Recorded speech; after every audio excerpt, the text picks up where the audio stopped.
นะโมตัสสะภะคะวะโตอะระหะโตสัมมาสัมพุทธัสสะนะโมตัสสะภะคะวะโตอะระหะโตสัมมาสัมพุทธัสสะนะโมตัสสะภะคะวะโตอะระหะโตสัมมาสัมพุทธัสสะพุทธังธัมมังสังฆังนัมมัสสามิ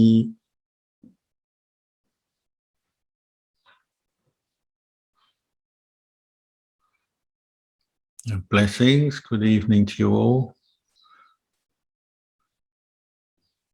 For those of you who watch this Zoom session regularly, you'll see the background is different today, as we're sitting here in Bodhipala Monastery near Adelaide, South Australia.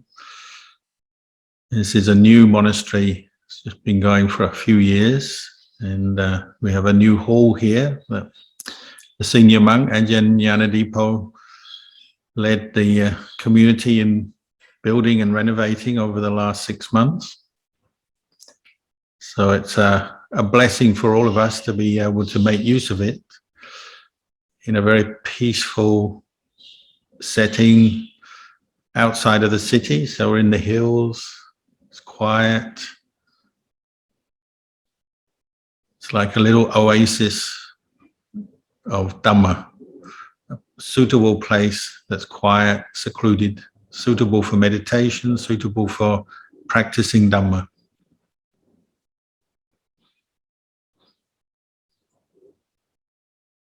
But whether you're in a monastery like this or you're at home, we also have to learn how to find this quiet, peaceful and quiet place within our hearts as well. Because life isn't always peaceful and quiet, because we have other things we have to do. We have work, jobs, families to look after, different duties and responsibilities in life. So there are times when we can get the peace and quiet from external surroundings, but then there's other times when we can't. And we have to learn how to find inner peace and quiet. And that's why the practice of meditation is so valuable to us. Just now we were practicing anapanasati, mindfulness of breathing,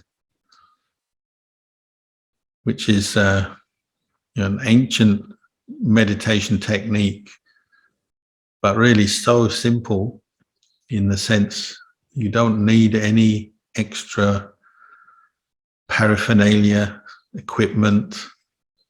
All you need is your own breathing. And then the quality of mindfulness, clear comprehension, bringing it to the breath as a way to get to know and see your own mind.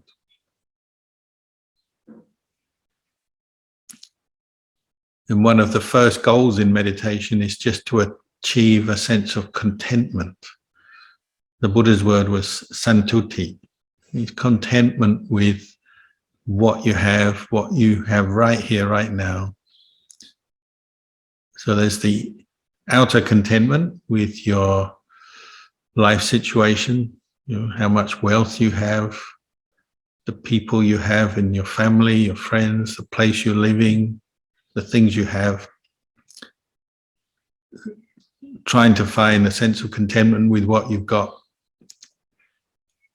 Not necessarily, doesn't necessarily mean that you've got everything you want or desire in life, but to appreciate what you do have. And if you have a chance to meditate and join us on this session, then you've probably got enough, at least enough for the basics of life. You've obviously got internet access, electricity, a roof over your head, a place where you can sit and watch this talk and join in the meditation session. That's already a great achievement. So there's the external contentment, which sometimes we have to consciously bring up and think about and remind ourselves of what we've got in life, what we've achieved, where we've come from, our past, up to this point. And then there's the inner contentment, which is probably harder to achieve, but even more valuable. Because externally, you may already have a lot of wealth and comfort and achieve many things in your life, but your mind might not yet be peaceful yet. You may still be full of worries and anxiety, regrets, unfulfilled desires and expectations that are bothering you, irritations, annoyance, even anger, even hatred. This is why we also have to cultivate inner contentment through the practice of bhavana, inner cultivation of mindfulness, clear comprehension, and then wisdom and understanding. So the outer contentment supports the inner contentment, but the inner contentment in the long run is more valuable, isn't it? So if you have a way you can find inner peace, inner contentment in your life that's independent of external conditions, then it's like you've got something there that's really valuable, really good for you. It's like having a good friend that you can turn to at any time, or at least a way of bringing your mind to find some inner contentment, inner peace. Even if externally things are going wrong and the world is collapsing around you, perhaps sometimes it feels like that. Or if things are going well on the outside, either way, this inner contentment is something you can cultivate in an ongoing way. And that's why we practice meditation regularly. That's why we're encouraged to practice regularly, so that we have a foundation in our life of inner peace that we can keep returning to, deepening. And out of that peace, we also get understanding, greater understanding, which only brings more peace. The Buddha talked about the peace of the mind of samadhi, where we are letting go of what we call the hindrances, the mental defilements, bringing the mind to a sense of inner peace and stillness. And then there's the peace of wisdom, actually seeing clearly and knowing clearly the way things are. And these two kinds of peace support each other. In order to see clearly the way things are, we have to learn to quieten the mind down, still it, bring up the mindfulness. But bringing up mindfulness, quietening the mind also requires some insight, some wisdom. And they're two sides of the same thing, two sides of the same mind, two aspects of the practice.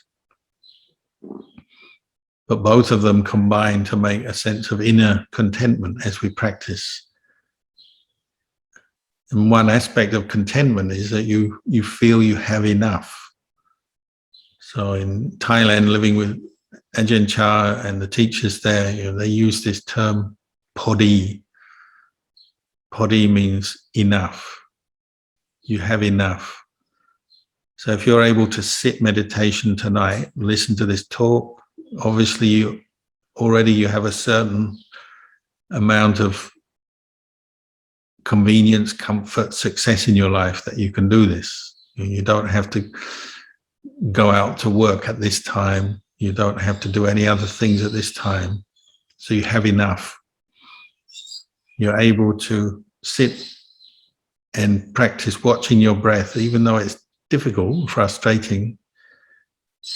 You have enough to do that. You have all the right conditions enough to practice. And the more you do it, the more this sense of inner contentment grows, the more you have this sense of it's enough. It's just right. The right amount, it's enough. And you notice as you practice mindfulness of breathing and you put more effort into it, practice regularly, maybe get better at letting go of the distractions, the hindrances, the sleepiness. Little by little, this feeling of inner contentment and the feeling that you have enough to be happy with what you've got, that grows, doesn't it? So Ajahn Chah used to say, it's the feeling just like if you've eaten a good meal of food, well, you no longer have hunger. So you have that feeling, it's enough, you're content. And meditation is the same, but it's on the mental level. In the long run, that's even more satisfying, more deeply satisfying than just eating physical food, material food. And it's independent even of food. So people sometimes meditate and get this feeling of contentment and peace coming up to the point where they're not even thinking about food for a period of time. It's so satisfying. They feel so happy.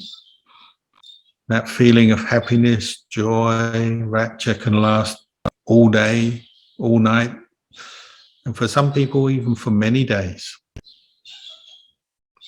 So it lasts even longer than the feeling of contentment you get from eating a good meal, which may only last for an hour or two, say.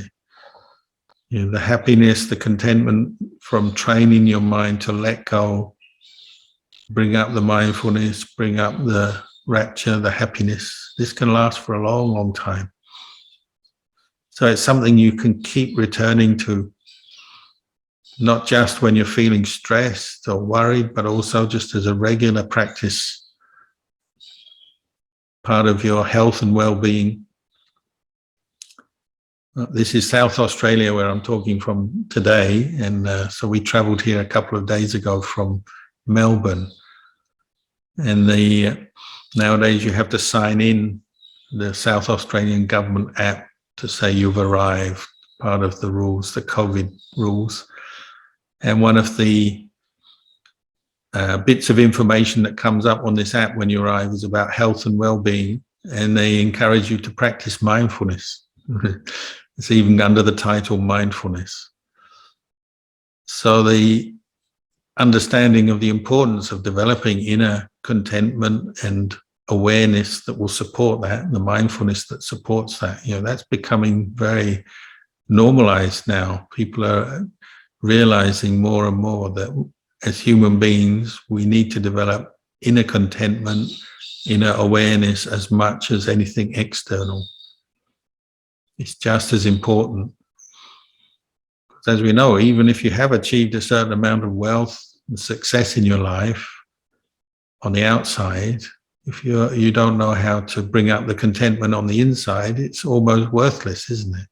It can't take away your stress. And sometimes our wealth, our success, everything we do on the outside brings us more stress because we don't know how to enjoy what we have and finally find this inner contentment. So it really is a vital ingredient in our life for finding peace, happiness, success. We have to learn how to come back and watch our own mind and cultivate the right qualities. You notice when your mindfulness is improving and you're staying with the breath more and letting go of everything else, at that time, your worries fade out, don't they? The things you attach to, all the desires, expectations, at that time when your mind is with the breath, they drop away, if only temporarily. And that's why you have this feeling of contentment, satisfaction. And it's not dependent on anything external. Obviously, we have the teachings of the Buddha that have led up to us being able to practice like this. So hearing teachings and reflecting on the teachings is a supportive factor for this happiness. But really the main factor is our own effort, isn't it? Once we have some faith, some confidence in the Buddha and the teachings, then the next thing is to make the effort to actually practice and being willing to put up with the discontent until you can achieve the contentment. Because in order to achieve contentment, you have to face any discontent first, put up with that and come to understand it and see it as impermanent and let it go. And then you start to experience contentment. And this is another obstacle in the beginning of practice, is that when we do start to become more mindful, So use the breath as a meditation. We start to see our own thoughts, pain in the body, some negative thoughts, lack of peace in the mind, or just sleepiness, dullness, and we don't like it. Our first reaction is we don't like what we see. So then quite often, instead of pushing on to let go of those obstacles, and through being patient, bringing up the mindfulness, understanding them that they're impermanent, they can be let go of, we do the opposite. We react and run away. So we stop meditating and say, oh, it's too difficult. And how often do we hear people say, I can't meditate because I'm thinking too much? But that's why you meditate. Because normally we're just a slave to the thoughts that pop up into our mind. Whatever we think, we just become that way. We follow the train of thought, takes us here, takes us there, makes us feel happy for a while. If you're indulging in your favorite pastimes, whatever it may be, eating nice food, watching movies, the company of other people, intimacy, games, technology, that will stimulate us and bring us happiness for a while. So our thoughts are distracted with that happiness and full of that for a while, but then it fades and passes. Or we go to irritation, especially if you're experiencing a bit of pain, we tend to just get irritated and annoyed by it. Or sounds of things, we say, oh, it's distracting, it's annoying. Or our own memories of things that we did that we're not happy with, or things that we have to do that we still have to do, and we feel burdened by the thought of what the work and the things we still have to do. Whatever it is, these things bring with them a feeling of discontent, and we run away and we judge ourselves. So instead of being with the breath and meditating on the breath, we straight away are caught into judging ourselves. Oh, I'm thinking too much. Can't do this, I'm no good. We get angry because we're angry. We get frustrated because our mind is full of desires. Or we fall asleep and think, oh, I'm hopeless, I can't meditate because I'm falling asleep. And then often we withdraw, we stop. Very common experience. But actually what the Buddha encouraged is for us to keep going, keep bringing up effort, keep bringing up the patience, and start to work through these things. If you want this inner contentment, you have to earn it. You have to work for it through the practice. There may be a few brief moments in your life where you have inner contentment, comes up quite naturally, but that's really the result of past practice as well. But generally, we have to keep developing the right causes to experience inner peace, inner contentment. So that's why we encourage you to practice meditation every day. Find a time every day, commit to that, commit to the practice. Sometimes you have to remind yourself what are the disadvantages of not practicing. When we don't practice, we give up the meditation practice. We stop listening to Dhamma, maybe we stop chanting, all the sort of regular practices that help to bring out more mindfulness and inner peace. If we stop all them, what happens? Well, our mind slips away, it slides downhill. We're going in the opposite direction of the Dhamma, in the opposite direction of peace. So what's the result? Well, we tend to experience more discontent, more stress.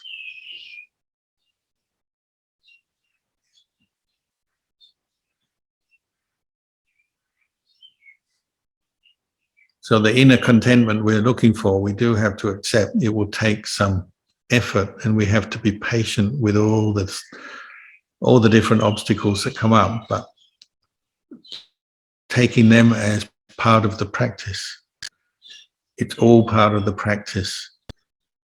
Whether your mind is peaceful or not, whether your mindfulness is strong or very weak. So whether you're with the breath or your mind is all over the place, thinking so many thoughts, or just falling asleep, learning to accept it as just whatever your mind is bringing up today at this time, that's fine, I'm going to work with that. You can't be too idealistic, because our mind, doesn't follow the ideals. It doesn't fit with the images and the pictures we have of what we want. We want our mind to be totally still, peaceful, bright, alert. And that's possible. Everyone can achieve that sooner or later. But we also have to work through what's coming up right now, right here, which may not be very bright or alert. We may have lots of doubts, worries, anger, fear, laziness, stubbornness.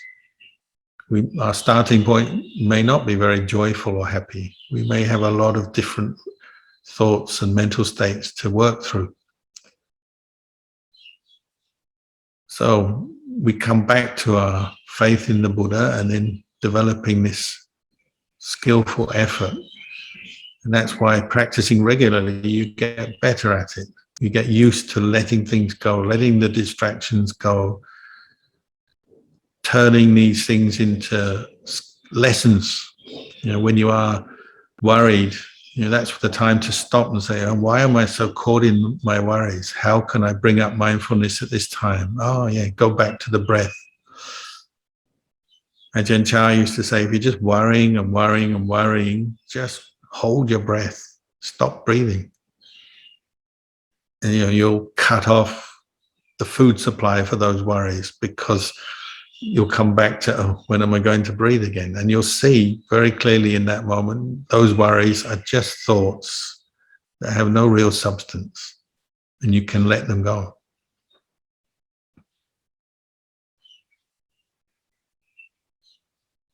And the desires of the mind are the same. All our desires, they keep popping up and they can seem endless, but bringing up this reflection on the impermanence nature of desires, our different thoughts, the things we want, the images, the ideas, whatever's coming up, just notice how it changes. One moment you have a desire for one thing, another moment a desire for something totally different. Maybe in the course of one meditation, you start off with one set of desires bothering you. You want something, there's something you're thinking about, I really want to get it.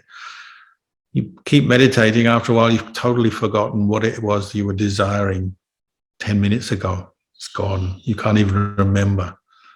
That's how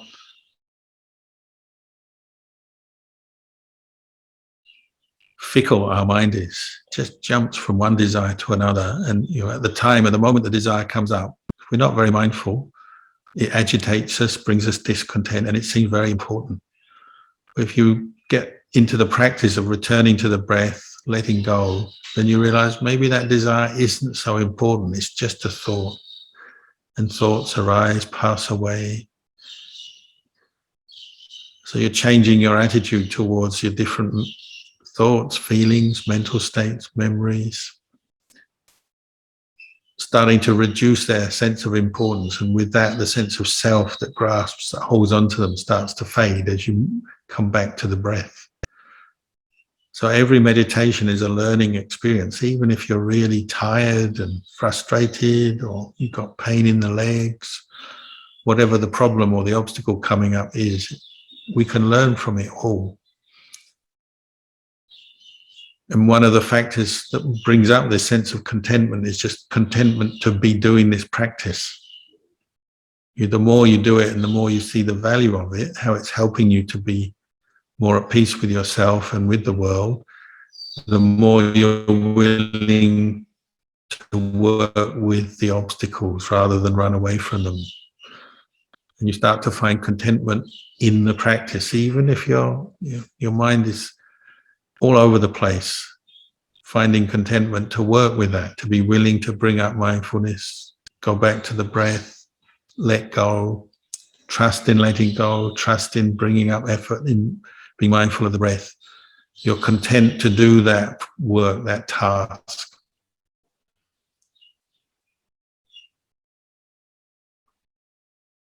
There's always going to be other things we can do in life. There's 101 distractions, some of them seemingly quite good and useful, some of them clearly just frivolous, time wasting, but there's always something your mind can bring up to say you should be doing that when you're doing the meditation. You have to get sharp and clear and teach yourself not to follow those thoughts. Not now. And now is the time you put the phone down. Now is the time you set aside your tasks, the food you're going to cook later today, the person you're going to talk to, the book you're going to read, the movie you're going to see, whatever it is. Even sleep, putting aside the desire to sleep during your meditation. You're finding contentment in this practice of letting go, putting things down, not giving importance to every single thought that arises. Because what do you know about these thoughts? They arise and they pass away. And that's the one thing they all have in common. Even sleepiness arises and passes away. As you're meditating, you'll have periods where you're falling into sleepiness. But if you keep practicing, putting effort into your posture, becoming mindful of the breath, you push through it, after a while the sleepiness passes away and it's gone and you're back to a brighter state of mind. Anger can be the same. Anger comes up and it seems to overwhelm the mind, fill the mind, and seems to grab our attention. It seems to be important when we're getting irritated or angry, remembering other people, what they've said and done, or events, things that have gone wrong for us. When those thoughts first come up, or the memories that prompt them, they seem important. But now you're finding contentment in letting go. So you have to bring up that reflection. Oh, this is something to be let go of. Turning to the thought of kindness, compassion, practicing patience, or just seeing the thoughts and the feelings of anger as impermanent. Having enough mindfulness to do that. Say, oh, what's impermanent is not really a self, it's not me, I'll let it go. There's nothing more conducive to contentment than letting go of some anger that was being bothering you. You were bothered about this person or that person. It's kind of gnawing away at your heart, and your thinking was agitated, and then you realize, I can just let this go. It's not that important. Your mind becomes very peaceful after that. You find real contentment and it feels full. If you feel content, full because of your efforts in bringing up mindfulness, then you won't seek out things to get angry with. The wrongs and injustices of your life or the world around you are still there, but your mind is no longer clinging to them, giving importance to them. You're aware of them, but you can let the anger go. Because if you're feeling content, there's no place in the mind at that moment for anger. You can't have the two things in the mind at the same time. You can't have contentment and greed, contentment and anger, contentment and worry, contentment and dullness or stubbornness. You can only have one thing at a time. So if you're developing mindfulness and you're starting to experience the contentment of a peaceful mind because there's mindfulness present, these other qualities start to fade out. You're not giving importance to them. You're ignoring them. As I said, they may still be around, but you're starting to reduce your, what we call your mental defilements, greed, anger, delusion. You're not supporting them or encouraging them in your mind because you're bringing up the opposite. You're bringing up the mindfulness, the clarity, the awareness of impermanence and letting go. And this is exactly what the Buddha practiced, and all the enlightened disciples of the Buddha, our teacher Ajahn Chah, what he's practiced is little by little letting go of greed, anger, delusion through this practice of mindfulness. And if you practice it regularly in formal meditation like this, then when you go off to work or meet your friends or you're just doing other kind of ordinary activities, you can still introduce the mindfulness and go back to that feeling of contentment, and you can extend it, keep it going, or return to it when you lose it, find it again. And we just need to have the patience and the willingness to keep practicing.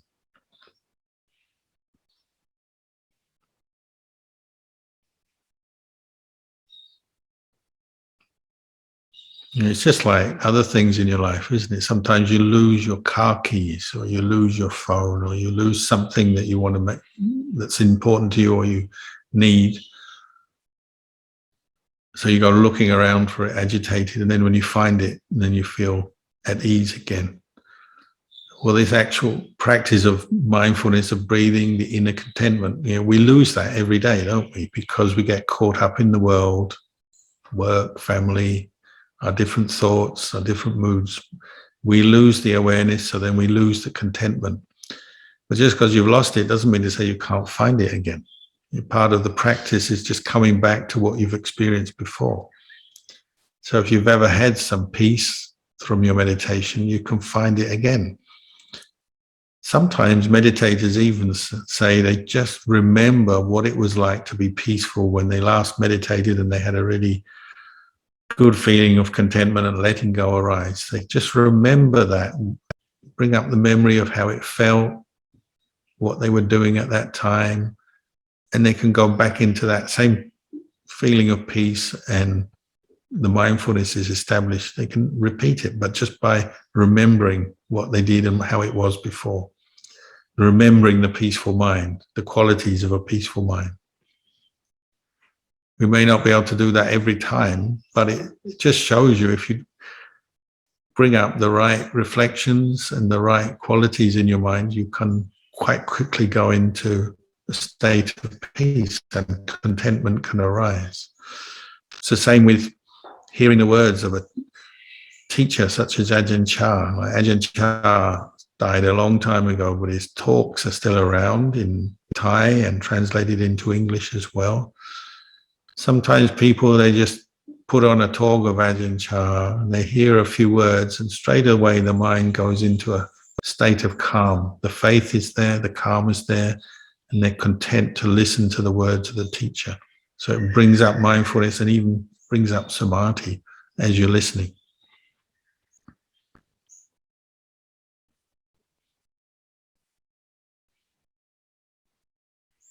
So the practice of Buddhism is very much focused inwards to bring up these qualities of inner peace, inner contentment, the mindfulness, and then reflecting on the truth, developing that side of the mind as well. Because when you have a sense of calm, contentment, or a feeling of it's enough, it's good enough, then you can turn to look at things. So even the ugly side of the mind, the greed, the anger, the selfishness, the jealousy, the worries, you can start looking at those mental states and see them as things that can be let go of. They're just impermanent thoughts and mental states. If the sense of well-being is there, you can do that. You can look at your attachment to your own body and accept, my body is getting older, sometimes it's sick, there's aches and pains, it's aging, it never stays the same. You can accept these simple truths and start letting go of the infatuation with your body, other people's bodies, the way things look, the way you would like them to look and feel. You can accept the way things are better and let go. The sense of contentment directly supports insight into impermanence, into the selfless nature of body and mind, the way everything is just conditioned. One thing conditions another. One moment conditions the next. So if you focus your mind on a thought of anger or something that brings anger up, finding fault with yourself, with another person, that will condition another moment of anger and another moment, and maybe it will intensify and get worse unless you introduce mindfulness. As you start to become more mindful, see what your mind is doing, then you can return to contentment by letting go.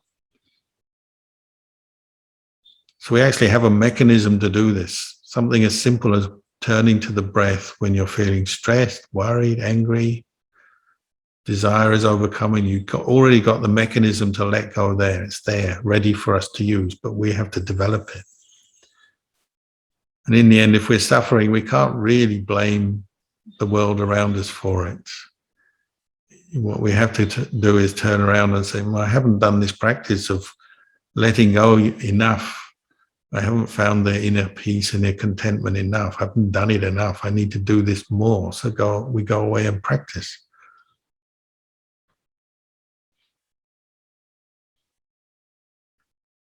As we take up more responsibility for our own health and well-being, our own inner well-being, then you get the understanding right then that, if I'm stressed and suffering, it's because I don't have the awareness yet to let go of whatever is bothering me. The more you realize this, then the more you see the value of practice. Regular finding time to meditate. Chanting is the same. People are always asking, why do we chant verses of recollecting the Buddha, Dhamma, Sangha teachings? Why do we do that? Well, chanting is just teaching yourself, isn't it? You're taking the words of the Buddha and the teachings of the Buddha, wisdom teachings. If you understand Pali or know what the words mean, you can chant in Pali. If it helps you chant in your own language, English or whatever your language is, you're teaching yourself at those times. And this directly supports the practice of mindfulness, and people get a great sense of contentment coming back to recollecting, remembering the Buddha, remembering the Dhamma, the teachings. So if you chant once a day as part of your daily practice, that chanting is like a time when you're talking or teaching yourself, reminding yourself of what the Buddha taught. And that again is vital for bringing up mindfulness and helping us to give less importance to the mental defilements and the mental states of suffering. If you can turn your mind to recite a verse such as Iti Piso or the Metta Sutta or a reflection on impermanence or any of the different chants that we do, you can find them all in the chanting book. At a time when you're feeling stressed, you turn to chant or just quietly recite the words of a chant to yourself. And that's a practice of letting go in itself, isn't it? You're now giving importance to the teachings of the Buddha or the qualities of the Buddha as you bring them to mind. You're undermining the mind that wants to just sit there with anger or worry or fear. And over again, we see, if you're practicing, you'll see the benefits of this. You'll see how it helps you. It can be a moment where you're really angry, but you just bring your mind back to remember the Buddha or the Dhamma or the Sangha.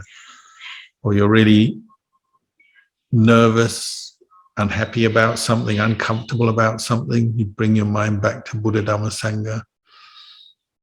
Over and over again, people tell me their experiences where they used recitation, chanting to help cut through a certain state of suffering that was bothering them, bring up the mindfulness, bring up the wisdom and let go.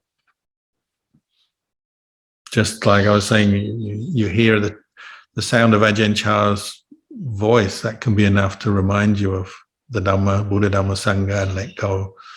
Sometimes you can do it for yourself by just reciting the word Buddho, Buddho, Buddho, or chanting Iti Piso, Bhagawa, or any of the reflections. You do that at the right moment and it can free you from suffering instantly. Just the same as when you turn to the breath and meditate on the breath. And over, people have found this helpful when they're sick and worried. Pre-operation, you're waiting in the hospital for the surgery. You're going to go under anesthetic. You're not sure what's going to happen, or some test like biopsy or something. What do? You can either sit there or lie there on your bed, worrying, afraid, nervous, unhappy, wondering how you got to this point in your life. Or you can recite salutation to the Triple Gem, recollection of Buddha, Dhamma, Sangha. You can recite the verses of metta, spreading metta to yourself and others, something that's very wholesome. And you're giving importance to that, and you're not giving importance to your worries. So they start to fade. If you keep doing it, they can completely disappear and your mind becomes settled, content, happy just before that procedure or that surgery. Or in any situation where you're nervous, you bring up the mindfulness and start chanting or just quietly reflecting on the Dhamma, and you cut through that fear, that nervousness until you don't have to stop until your mind is settled. That's your real goal, isn't it? The goal of the Dhamma practice is always to free your mind from suffering in a situation. This isn't something you're doing at a point in the future or in the past. It's right now, whatever time and place it is, wherever you are. If you're caught into stress, why not turn to the Dhamma? Even in a work situation, you're angry with somebody else's behavior, or you're feeling stressed by the pressures put on you by the boss or your job, and you notice that, you start to become aware of your own stress. You can quietly recite verses of Dhamma for a little while and let go of that stress in that situation. Or you can turn to the breath, calm your mind by turning to the breath. And this doesn't mean to say you're quitting your job or you're giving up on the things you have to do. It's just a temporary method to help you let go, return to peace, find happiness. So this is the benefit of the practice, but it's something we have to keep doing, and we'll get better at it. So maybe for tonight, I'll leave you with these reflections and encourage you all to keep practicing. Andamayang Dhammakatthaya Satu Karang Tatamase Satu Satu Satu